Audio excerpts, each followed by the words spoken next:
Hi everyone, I'm delighted to welcome you to our Yourka Bush chat today with Paul and Leanne Hales, who are the reserve managers on Yourka. We apologise for the slight delay today. We've had a few technical issues in setting up Yourka and there is a slight delay, so we are going to take it slowly so that we get the most out of the presentation with Leanne and Paul. I'm coming to you from the beautiful Bellarine Peninsula. It's about an hour and a half out of Melbourne. I'm lucky to live on this land. There's the bay on one side where the dolphins and the seals play. And then we've got the surf coast on the other side where the humans love to play. We've also got the beautiful backdrop of the You Yangs set on the road down to Geelong. And I just wanted to acknowledge and honour the traditional owners of this wonderful country, the Wathaurong country. And I'd like you to share, if possible, where you are on your country on this beautiful day.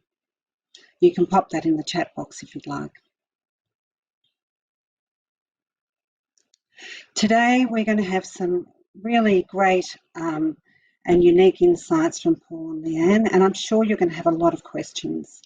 Pop them in the question box and we will approach them after the presentation. We may not get to everyone because they do take a long time sometimes to answer and we do have a lot of questions. But rest assured, one of our team members will get back to you with an answer in the next week. The topic today is on Yourka, a reserve that was founded in 2007. It protects 140 species. It has many challenges because it goes from the wet tropics to the tablelands. It's a vast land. It faced fire last year. It's got ferals. It's got a terrible weed problem, Siam.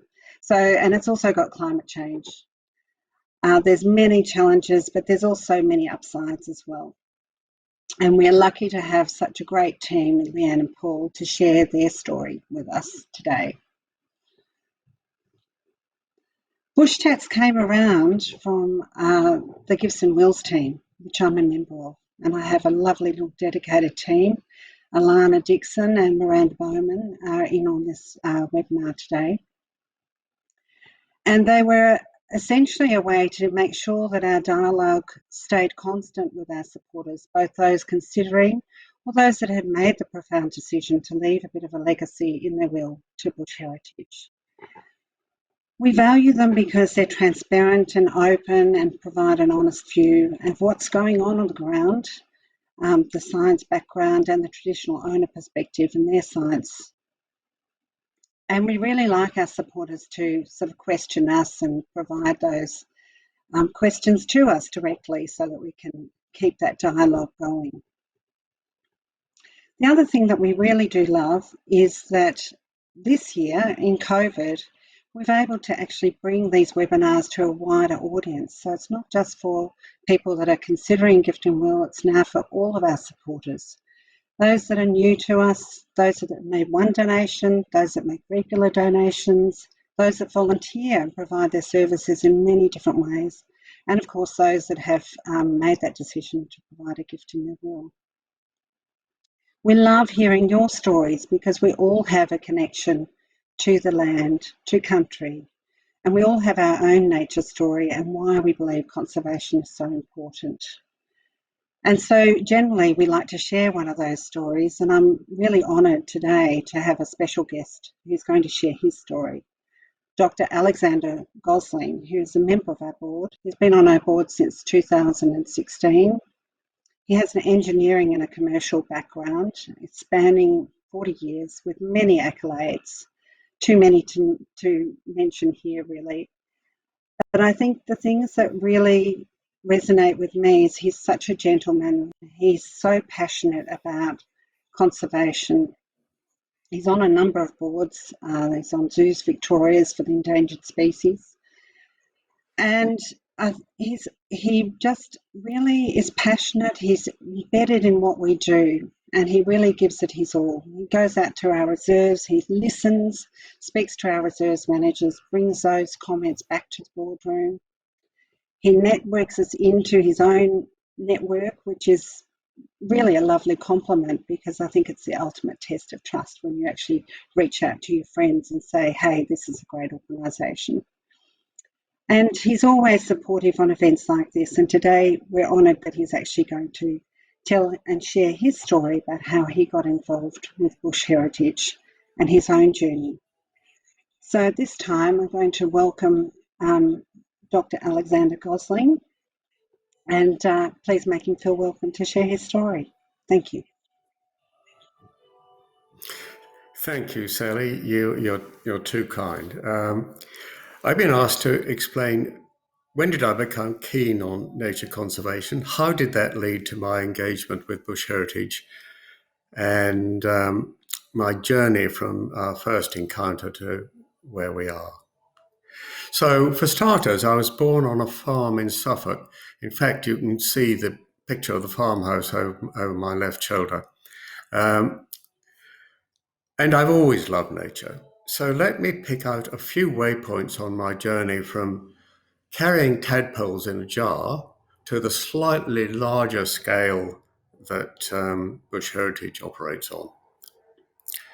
My first waypoint, I happen to be lucky enough to be able to go back to the first job I had in England, and I've got issue 1 of the House magazine with an interview with a chap called Alexander Gosling, and the final paragraph of that interview, as I read it, says, Alexander says if he had unlimited means, he would go abroad and start a wildlife reserve. And then it finishes, we are all tremendously glad that he hasn't got enough money. Anyway, so I've always had the ambition to do something or to be involved in something like this. Jump forward to 1996 for the next key waypoint, which was basically when I discovered bush heritage. I've been looking for, I kept on finding people, without wishing to name names, who were talking about conservation and sort of fiddling around the edges. But I was really looking for an organisation that rolled up its sleeves and got on with actually fixing the problem. And that seemed to me that it was bush heritage. And so there they were, and I became a donor, and a happy donor. From then on, it was closer engagement, really getting to know each other. And one of the interesting steps in that journey, that part of the journey, was when I backed and produced a documentary about the outback with John Williamson as a sort of key figure. And how could one have such a film without a good segment on bush heritage? So through that, I got to know bush heritage a fair bit more, and I guess the same is true in the opposite. I also became, as Sally has so kindly mentioned, actively involved in introducing other people from my network to become donors, and working with Sabina now and her predecessors at that time. And that was always a pleasure. Sometime in that period, I became a bequester as well. Next waypoint, 20 years later in 2016, when Louise Sylvan invited me to join the board, and I was delighted to do that. And I'm also delighted to be able to tell you that your donations and the organisation are in extremely safe hands. Our board is outstanding on all the boards that I've been working on, in the level of its governance and on its total strategic focus on healthy country protected forever. The other lovely thing about being a director is that you get to visit our reserves, acting as host for groups of donors and bequesters on their visits to our reserves. And my final point is that nothing beats a visit to one of our reserves. to see the extraordinary achievements of our reserve managers, our ecologists, and our volunteers. What you see on such a visit is truly inspiring and convincing that yes, we can do it, we are doing it, we will do it. I have been lucky enough now to visit about a dozen reserves, most recently Yourka. Once again, a knockout experience, and my thanks to Paul, Leanne, the kids, and the dog for that wonderful experience. And that, I think, brings me a fraction over my 5 minutes. So I'm delighted to hand back for the next stage. Thank you, Alexander. That was absolutely fantastic. And just reiterating again that we all have our journey and you are all important and part of our family. Without your support, we just couldn't do the valuable work. We had volunteers who I think last year contributed about 44,000 hours of labour, which equates to $1.5 million in actual value. The quests themselves last year delivered 20%, and I know this year when we were of our revenue, and I know this year we were really worried about what COVID would do, and you stuck by us. So we really do appreciate you as supporters and value you and your input to what we're doing. I'd now like to introduce Paul and Leanne Hales, a formidable team. They've been with us, Bush Heritage, for more than 15 years. That's quite incredible. Paul started off in the West and he's actually just been appointed the Healthy Landscape Manager for the arid Riverina area. So congratulations, Paul. That's a great appointment, I'm sure well deserved. In Leanne, you couldn't ask for a better person. Her personality is infectious. She's a great communicator. Her smile lights up the room. She puts everybody at ease, and she's our volunteer manager for the North and does a fantastic job. Both of them, remarkably, have been on Yourka now for nearly 13 years, coming up for 13 years. So today is special because you'll get a rare insight from people that have been on land for quite a while and seen the challenges, the wins, the losses, and they'll talk through all of those today in their expansive presentation. So without further ado, because we are running a tad behind time, I will pass over to Paul and Leanne. Please just be aware that there may be a slight delay in their presentation because they are coming from the Outlook, a beautiful spot on Yourka. In the olden days, they used to get all their emails from there because they just didn't have Wi-Fi. So be patient, but enjoy.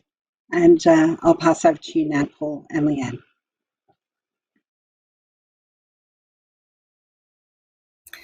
Gosh, what an introduction.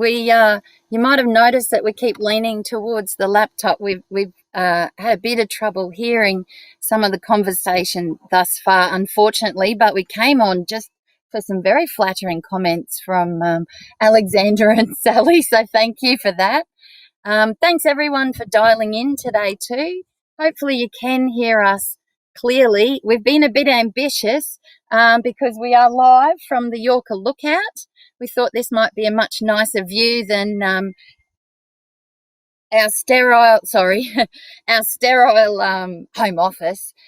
We love to share this place with visitors. Alexander's been here with us, and I think 4 have been up here to share sundown drinks, bickies and dip, which is a favourite place for us to bring people to talk about management issues because you've got that great vista right down to our southern boundary. So fingers crossed we can hold on to the technology and the weather. There's plenty of clouds behind us and share with you from this nice scene.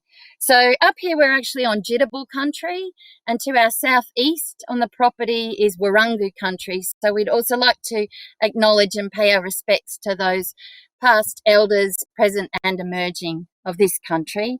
On your screen now at the moment, I think you can see the national map of our Bush Heritage partnerships and properties that we manage. If we zoom in, or we can zoom in, or I think an arrow should, there we go.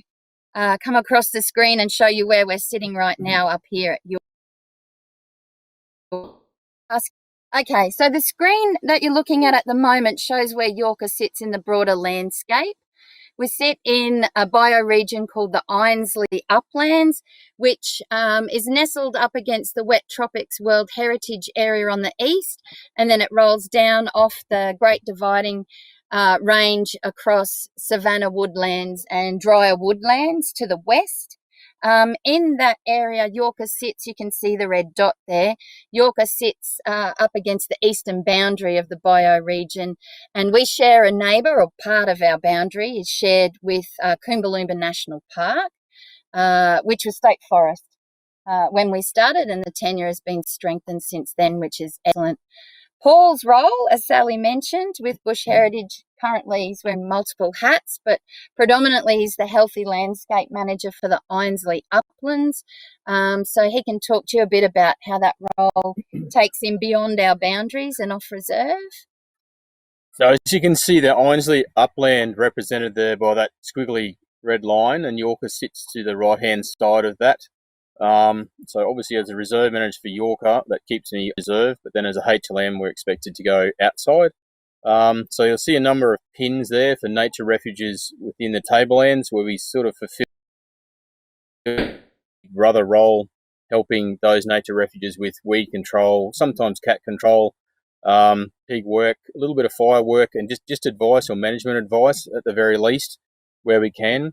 The very top of that screen, you'll see Fan Palm Nature Refuge as well. It doesn't take, it's a little patch of jungle up in Cape Trib. It doesn't take a lot of management, but that took me up there as well. It's a couple of 100 kilometres from one to the other in a straight line distance. And then, as Sally said, I've just taken over that arid riverine HLM, which obviously takes me out to Ethabooka and Craven's Peak, Pullen and Edgbaston as well. So it's a diverse work unit. But day-to-day management, I'm still the reserve manager for Yourka, along with all of its challenges, which we'll talk about next. Yep. So there's a scene from Sunday Creek. Favourite swimming hole for the kids. So, yeah, and a fairly typical scene of Yourka. You can see the dates there for when it was purchased and when it became a nature refuge. So 7 years from start to finish. And obviously over time, we'd really like to see the reserve progress towards a special wildlife reserve, which has become legislation in Queensland as well. A few hurdles to get over there, but heading in that way, and that will give us the same level of protection as a national park as well. If we can move to the next one. Yeah, so on this next slide, it's a great vista. You can see in the foreground the billabongs and the alluvial flats of Sunday Creek stretching right out to like the scene that was behind us. We'll have the camera at the moment. To the eastern boundaries of the reserve, so up into that high altitude country. So obviously there's an enormous biodiversity on Yourka. There's 39 regional ecosystems, one which has only been recorded on Yourka. So plenty of natural assets. But interestingly, at the point of acquisition, the key driver for the acquisition of Yourka was some modelling that James Cook Uni was doing around areas of high climate resilience. So features like that significant top range from the flats of the Herbert River on our western boundary at about 550 metres up into 900 metre heights on our eastern side, as well as the rainfall gradient from one side of the reserve to the other. They, I guess, are the components that make this landscape resilient to changes with climate. So, and now interesting, 14 years after acquisition with more work on climate change predictions, it's really showing us that areas like this are going to be critical refugia for plants and animals. So, and working in a clockwise fashion, the top left is a magnificent brood frog. So that's one that we'd really like to find, and we're hoping to put some surveys in this year, generally during the wet season. Once they start calling, there are some sites off reserve where we have other ecologists visiting, just waiting for them to kick into their breeding season. So Would be a huge thing for both the frog and us probably to find it. We have the right habitat. So they like all the side streams, not the major running streams, but those little side tributaries that come up and down with wet season falls. They are a bit under threat in other places because they're not known populations aren't existing on protected area. And some of those areas do tend to be attractive to wind farms as well. So it's just the added problem. So hoping to get to that to this year. Not only would it be significant, obviously, for the frogs, but to be able to have a population safely living on a protected area of a major organisation that maybe can also head up a recovery team there as well. That would be a great thing for us. Top right is a head-on shot of a northern bettong. We've got ideal habitat, still looking for them at the moment, but, you know, they're an animal that's 1 foot tall in 3 foot grass, so it's a bit of a challenge. We have plenty of rufous bettongs and plenty of bandicoots, but that would be a nice one to find. Maybe that can be the target of a stage release at some point. Bottom right is the fluffy glider or the greater glider. Relatively common up and down the east coast. They have just been split, so we now have a northeastern race variation, which is considered to be a bit more threatened. We have a really healthy population of greater gliders here. I think the best I've ever done is something like 22 in 2.5 hours over a 6 kilometre stretch. The fact that they're so numerous is also a good indicator of habitat health. We have a lot of old growth trees and plenty of hollows for them to live in. So ticking the box there, and fire management, you know, is helping us to hold on to that old growth forest as well. We also have feathertails, sugars, and squirrel gliders as well. We're just a little bit too far to the west for the yellow bellies. They're sort of more in the wet sclerophyll country, which we can see, but we haven't quite got it. Obviously, most people would have heard about our koala sighting this year. It was actually heard calling by some conservation wildlife management volunteers who were sitting around in the dark with a thermal looking for cats and pigs, and one of those members was all the way from the southeast corner around Brisbane. He was used to hearing koalas and knew what the sound was, and I managed to head back out there and find him the next night. It's a great thing to find. We thought we would probably find one eventually because there's a few sightings in the area, but not everyone's looking for them. So nice to know they're here. They are in a band of gumtop box that spreads right across the reserve from the Herbert River, which sits at about 550 metres through to the Coombalumba edge, wet tropics, which is 900. So they're occurring in a rainfall gradient of somewhere from 26 to 28 inches up into the mid 40 inches on that eastern wet side. So they're fairly significant for us, and brown and long-nosed bandicoots as well. So they all hopefully being maintained at healthy numbers due to a sensible fire management plan as well. Can we move on? We'll just move on to the next slide if we could. There we go. So so obviously we talked about how the location of Yourka in the landscape, its geographical place, is one of its key assets and will be going forward. But with that comes some pretty significant challenges. The tropical north, we probably make it on the weather reports pretty frequently with cyclones and such. And we were reflecting the other day, we were lucky enough to have a Christmas holiday, Christmas just gone, and contrasting that to the Christmas before. So this year, or Christmas just gone, cool temperatures and rainfall at Yourka, no stars on the NAFI map, and the weather was mild. The year before, high temperatures. We were fighting a wildfire for about 18 hours on Christmas Day. So it just shows you the extremes that you experience. And it's not a 10-year boom and bust cycle. It's more like it's an annual boom and bust cycle to varying degrees. So we've got some interesting pictures here on the screen to just demonstrate that. You can see the same photo on the top left is the same spot beside it. So in flood at the same time of year. Not long after that, the roads can turn to bull dust. We've got a frost shot down the bottom there, and you can see that spectacular bogging. So within in any 12-month period, we have these extremes to deal with. And obviously the photo on the far right was that Christmas fire 2019, 2020.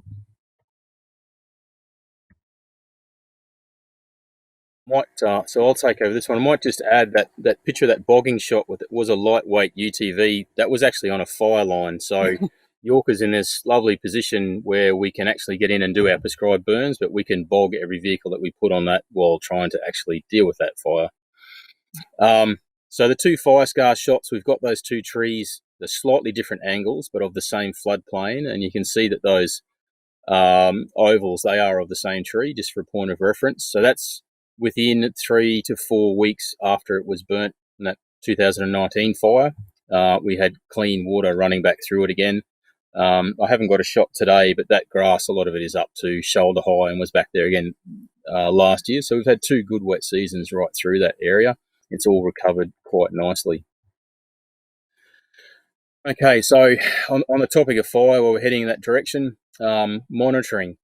What we're looking for is sort of that shot to the left, I suppose, that nice open grassy understory and mixed grassy understory that supports a lot of those ground-dwelling species and birds that I mentioned earlier. The top right shot is our methodology, so 1 kilometre fire traverses with 100-metre intervals where we look at stem counts from the grass and herbage up, and we can look at scorch height. That'll give us an indication over time of what species are emerging, what are dropping away. Are our fires hot enough? Are they too cool? Obviously, different vegetation requires different temperatures to germinate. So that's quite good, and the results coming back from 2019 are quite positive, really. There's a few spots, obviously, it burnt hot on the initial day, but other than that, we had back burns and backing fires, and it's done quite a good job. So the next slide there is from the top of Tiger Hill. That little macropod there is one of our Mariba rock wallabies, and we have a trigger plant. So this was only weeks after that fire. Leanne and I climbed up and put some cameras out, and we had significant. Actually, we had enough rain at that point that we took the side by side. We couldn't really risk taking a 4-wheel drive. So springs were all up and running again. We got numerous photos of these little guys. It was very close to sort of ground zero on the day where the lightning strike was, so we were a little bit concerned about just how hard and hot it ran up Tiger Hill. But, Tiger Hill's burnt before. It'll probably burn again. These are the guys have done it before, and they've hung on quite well. There's all ages and juveniles and pouch young, and we've been up there again since then. They seem to be quite happy. In the background is a shot from Tiger Hill as well. So there's another fire shot. That's actually taken from up where we're sitting at the moment. So that actually follows the path of Sunday Creek from one end to the other. That was a prescribed burn early in the year when conditions are mild. Sort of along a road edge, burning back into a creek line where you know that it'll pull up at sort of 6-7 o'clock at night. It's just going to run out of heat. The humidity will be too high, and the grass is already not at it. It's still green. It hasn't cured right out. The bottom left-hand shot is a photo from a helicopter using incendiary balls as ignition. You can see that patchy fire starting to spread out. A lot of that didn't go very far, but we've got what we're trying to achieve, obviously, early in the year is, for the most part, a patchy mosaic, but maybe a few solid strings along roads. So if we do get, the idea being to break the country up so we don't get landscape scale fires later in the year. But ideally, you want patches of burnt and unburnt. 100% burn is not what we're aiming for at all. Fauna moves from one spot to another, and you'll find fauna back in those burnt spots that afternoon. As soon as the heat goes out of the ground, they're back in there foraging around because they no longer have to dig through grass to get to it. The second shot is a shot down on some deco granite country. It was very hot. It's a mixture of tea tree and casuarina. So our fire plan, sort of looking at slightly hotter fires.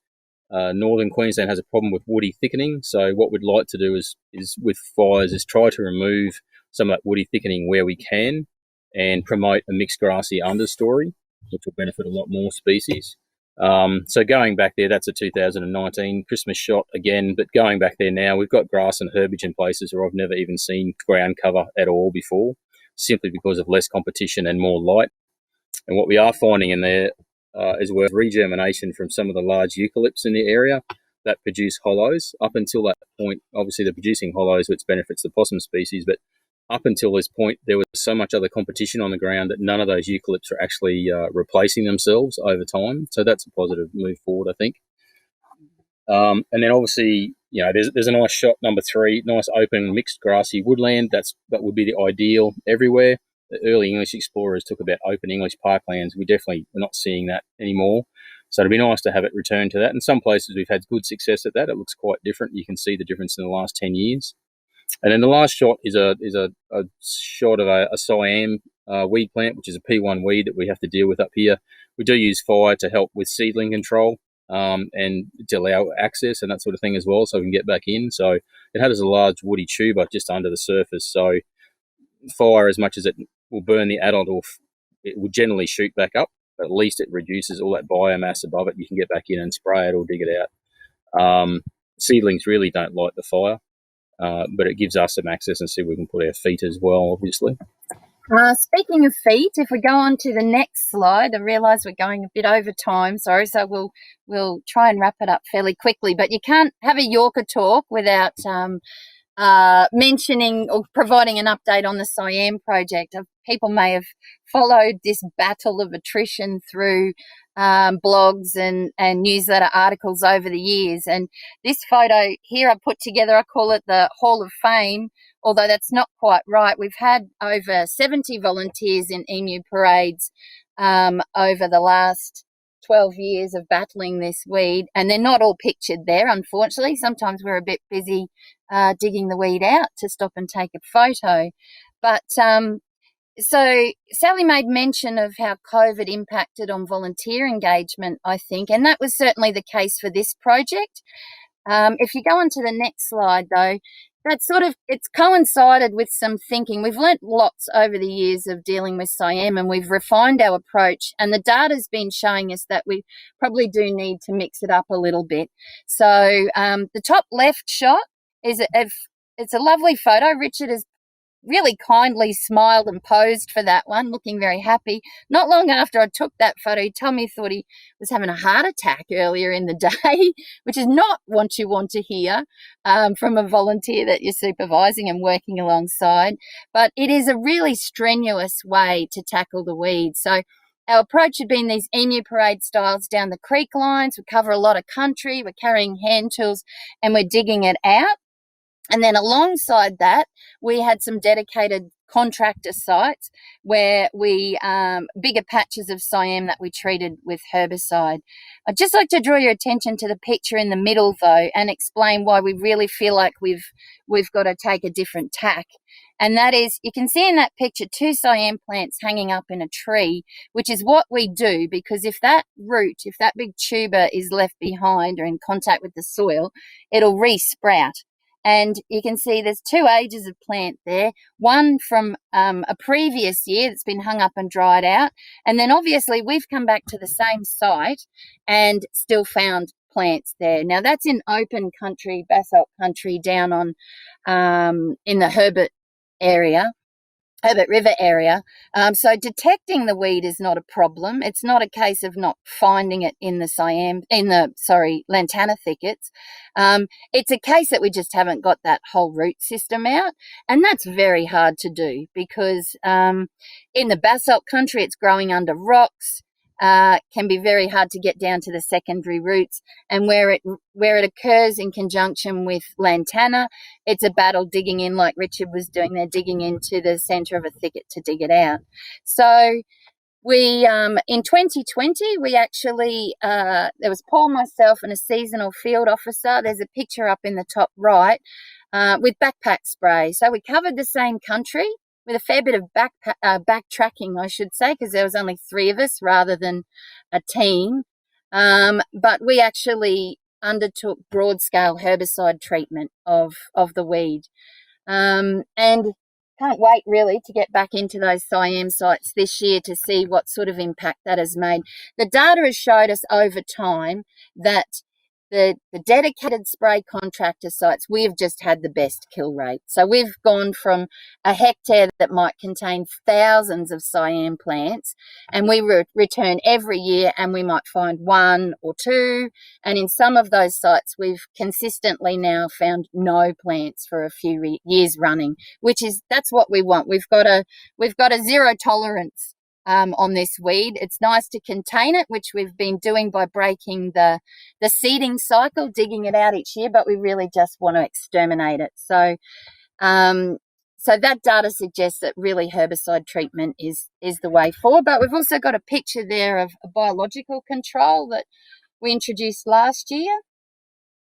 Yeah, so in the form of a gall fly, the bottom right-hand shot sort of shows you the pregnant seahorse kind of look about it.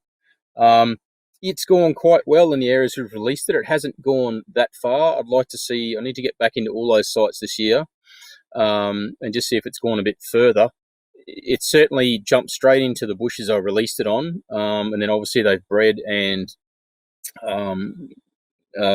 reproduced. So that gall has the small insect, the larvae in it. So they cause all sorts of malformation in the plant. So we did see some of that happening, and it'll probably disrupt the seeding cycle. So if it does nothing else but stop, 50% of the plants from seeding, that in itself will be a great gain. There's lots of really good biocontrols out there. Sometimes you only hear about the ones that haven't worked, probably more often than not, actually. So we'll see how this one goes. It will chew other things like blue billygate weed and that sort of stuff.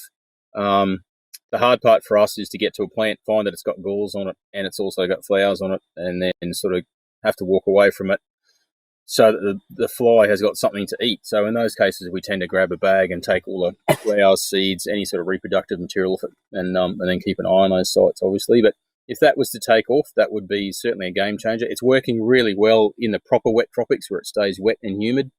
Up here, it's hard for any biocontrols just because we've got longer, colder, drier winters, so they do struggle to hang on. But it's another tool in the toolbox which we hope will really take off.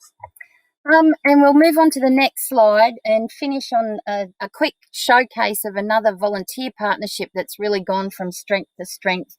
So while we'll have volunteers moving out of the Siaming scene, we've got volunteers still engaged in lots of other ways. And one group that's really come to the fore, especially last year when travel was restricted to your local area, was our local members of the CWM branch, which stands for Conservation Wildlife Management. And Paul can talk about how they've been involved. So these guys have been around for a number of years now. They're a branch of the Sporting Shooters Association. They work on a number of national parks, bush heritage properties. They've been really good with feral animal control, but not only feral animal control, but repairs to building, fencing repairs, just sort of reporting back, caretaking positions. It's more eyes on the ground. They run through a level of training. They're very good at policing themselves and have a really good code of conduct. So it's gone far beyond just removing a few ferals for us as well.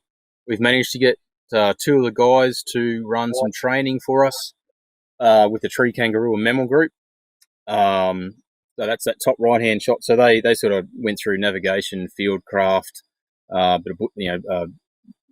first aid and that sort of thing. So those guys are a little bit better prepared. So, and this year, hopefully we're looking at some extra accommodation on site. There are some tradesmen amongst that group, especially one registered builder who still has his number, which is really good. And, if they get in and help us with the construction or the erection of that frame, it's probably like a $40,000 volunteer contribution and labour there.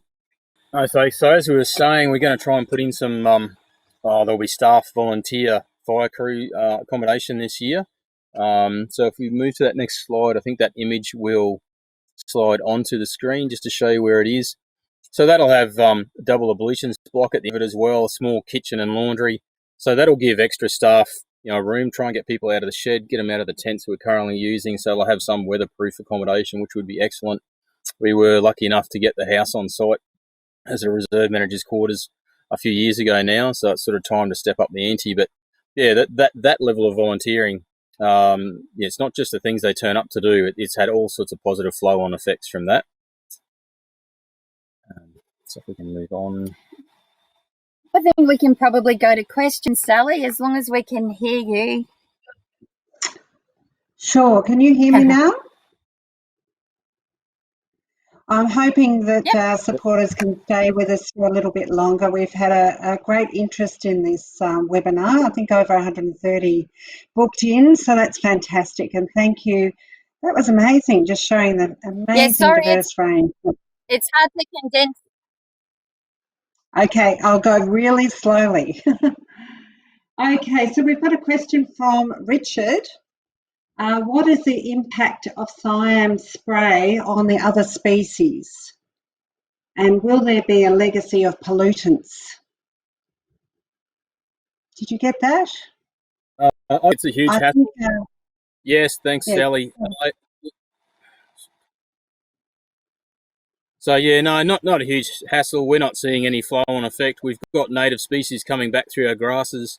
We tend to try to use herbicides that not quite selective, but very close to it. So it's anything with that sort of leafy, woody weed being controlled really well.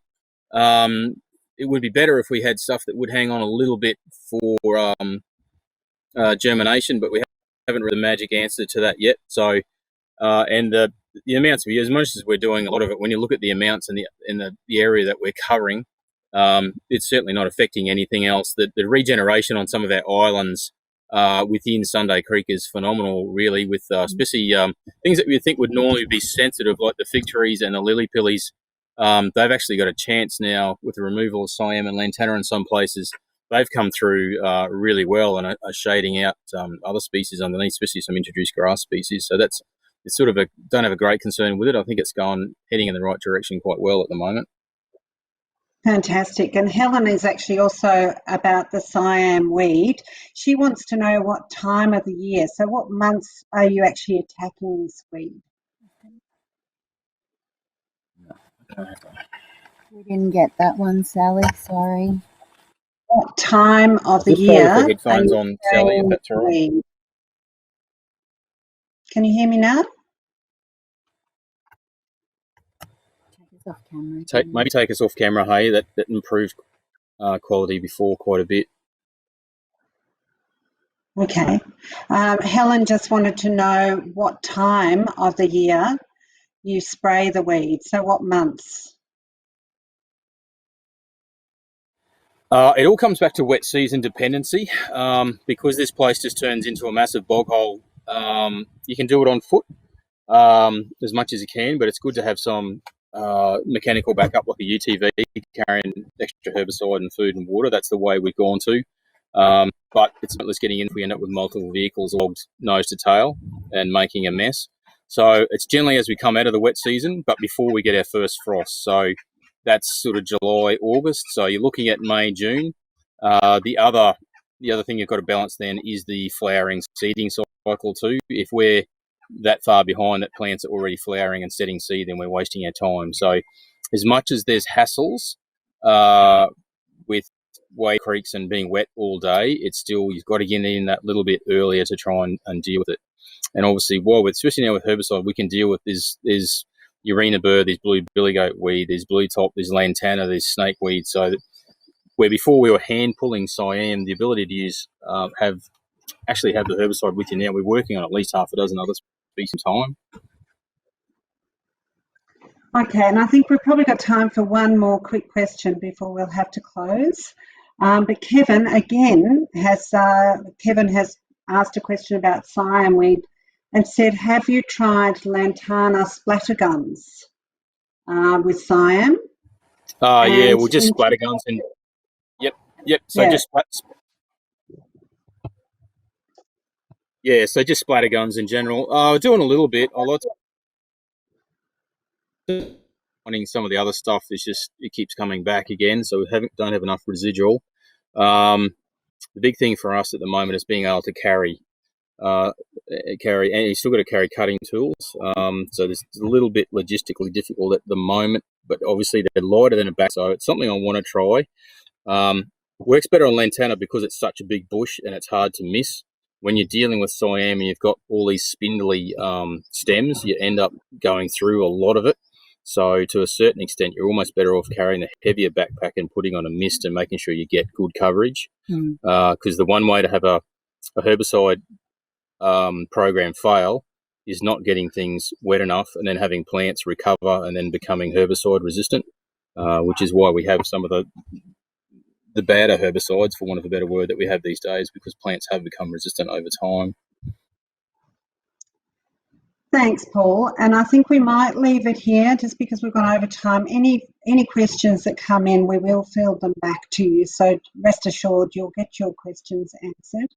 I'd like to thank the lovely Paul and Leanne for such a great presentation. What a diverse land you look after, and we're so glad that you're there doing that job, which has been fantastic. I'd like to thank Alexander Gosling again for being part of the team today. And we have some background people as well. Anna Tran, who is our beautiful events coordinator. My team, Alana Dixon and Miranda Bowman, have been coordinating behind the scenes to make sure we have many supporters can join us. And finally, but not least, we'd love to thank you again for joining us today. It is a great privilege to be working with our supporters and trying to protect this vital land for our species for the future, for our kids, and hopefully leaving some sort of legacy for the future generations to connect with nature and really enjoy this beautiful landscape we live in. Thank you again for joining us, and I'll say goodbye now.